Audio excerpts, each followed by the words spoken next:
A polícia de São Paulo obteve mais provas contra o menor suspeito de ajudar no massacre de Suzano e o apreendeu. Ele havia sido liberado na sexta-feira. O jovem de 17 anos foi apreendido em casa e levado ao Instituto Médico Legal da cidade, onde foi submetido a exame de corpo de delito. Em audiência, foi estabelecida a internação provisória dele por 45 dias na Fundação Casa.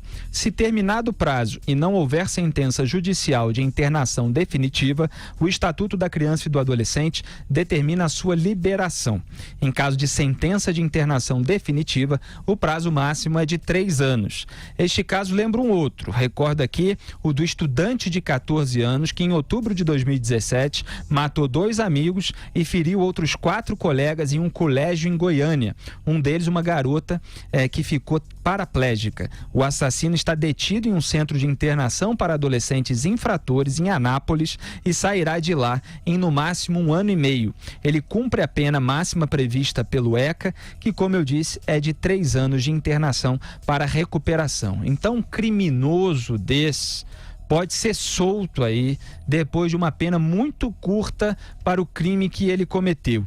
E o pior, Augusto, é que houve um massacre na escola de Suzano. Um dos assassinos, porque são 2 assassinos, tinha 17 anos. Então, o sujeito entra numa escola para matar pessoas que ele nem conhece, simplesmente pelo desejo de matar e de repente ganhar nome, ganhar visibilidade, sei lá o que, depois desses papos aí, nesses fóruns extremistas no subterrâneo da internet. E o pessoal que defende a maioridade penal do jeito que é hoje, defende a legislação, tudo que é previsto lá no Estatuto da Criança e do Adolescente, sem qualquer crítica a um ponto específico, vai falar o quê? Que um autor de um massacre numa escola é um adolescente em conflito com a lei? Porque é assim que eles chamam. Eu falei aqui adolescentes infratores porque eles chamam de Centro de Internação para Adolescentes Infratores. Semanas atrás, meses atrás, eu vinha dizendo nesse programa que primeiro começaram com esse negócio de menor infrator. Para chamar de criminoso menor de 18 anos, eles passaram a chamar de menor infrator. Depois veio isso, adolescente em conflito com a lei. Quer dizer, o eufemismo vai aumentando de grau e fica sendo usado aí até para autor de massacres. Quer dizer, daqui a pouco são genocidas, pessoas que matam centenas de pessoas menor de idade, vai ser chamado também de adolescente. Tá com conflito com a lei ali. Você protege com aquela tarja, né? Nos olhos, se você publica a foto, tarja essa que não é usada para preservar a intimidade dos mortos. Isso é que me chocava no caso Champinha, famoso, que esse para mim é o caso mais exemplar que pode haver aí para os legisladores aqui brasileiros. Esse Champinha, há alguns anos, ele sequestrou com um comparsa, depois outros 2 se juntaram ao grupo, formaram um grupo. Ele sequestrou um casal de namorados que acampava aqui no Embu, perto de São Paulo, matou o garoto, que tinha 17 anos, se não me engano, o sobrenome era Café. O nome da menina era Liana. Ela foi torturada por ele, estuprada por ele e por amigos durante 4 dias, ao fim dos quais ele a assassinou também. Esse Champinha continua preso porque ele é um psicopata tipo exportação. É um cara que, se voltar para a rua amanhã, ele estará matando alguém. Só que essa prisão, a rigor, é fora da lei.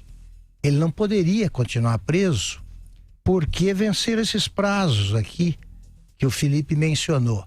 Olha a hipocrisia dos nossos legisladores. Essa legislação sobre os menores tem que mudar rapidamente.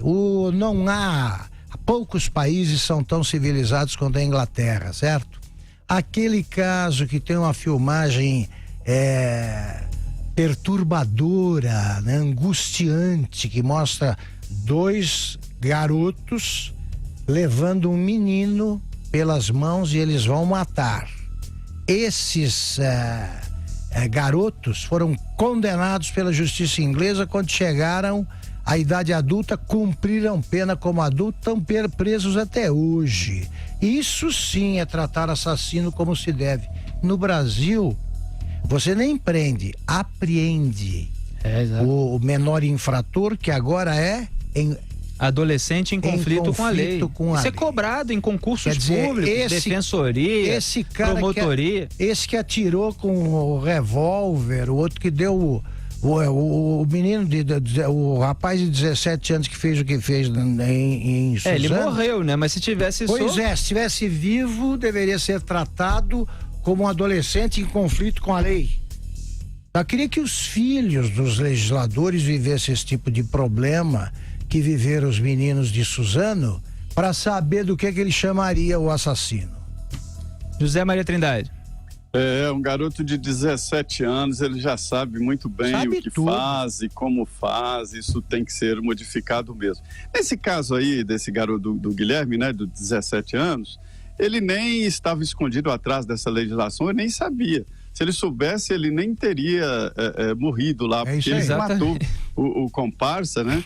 E depois se suicidou. Quer dizer, se ele tivesse conhecimento de que em 3 anos, veja bem, ele matou esse tanto de gente, né? 5 alunos e mais, são 5 alunos e 2 funcionários e solto em 3 anos.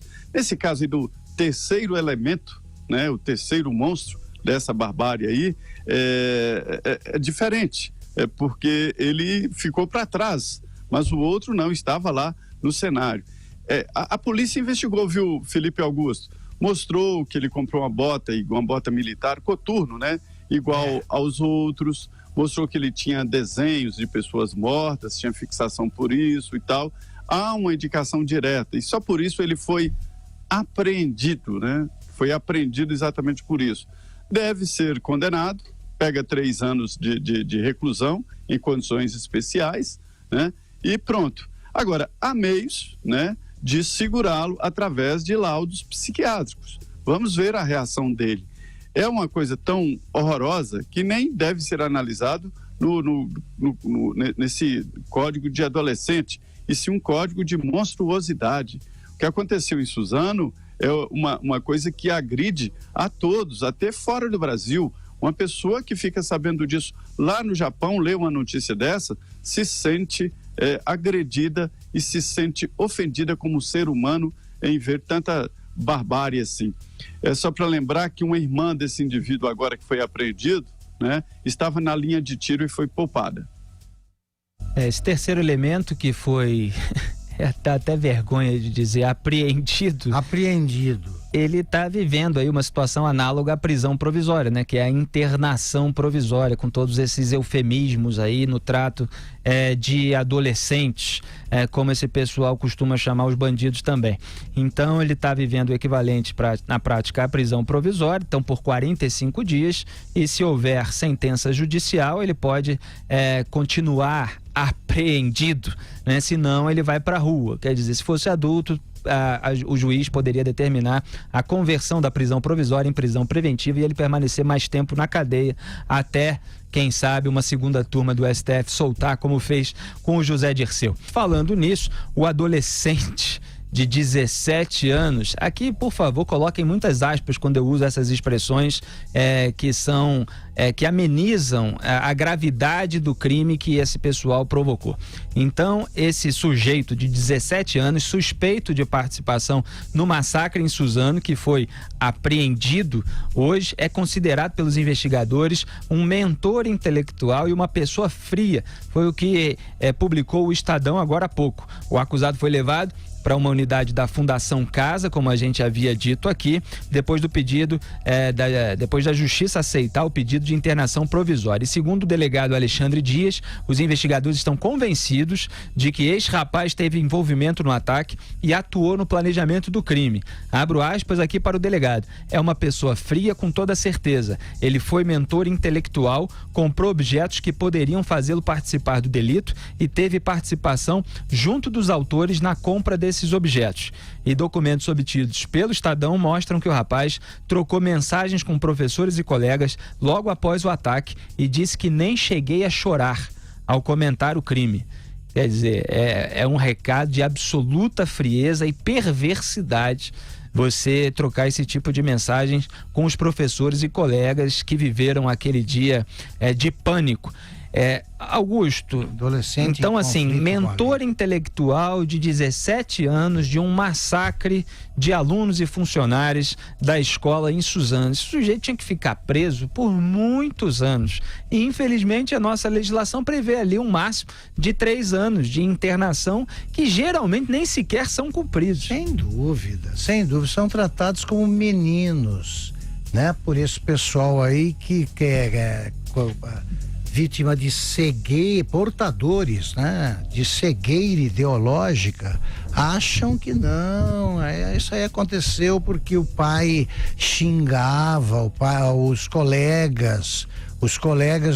batia, a mãe xingava, os colegas de escola faziam bullying e tal, e começam a tratar feras como se fossem vítimas de todos nós aqui. Portanto, os meninos que morreram, eles pagaram essa dívida que tem a sociedade com os que sofrem. São psicopatas, são assassinos, são caras. E o fato de ter esse distúrbio mental não os impede de saber exatamente o que estão fazendo, de planejar um crime detalhadamente, como foi o de Suzano, e de fazer o que fizeram. Eles têm de ser punidos. A pena é castigo também.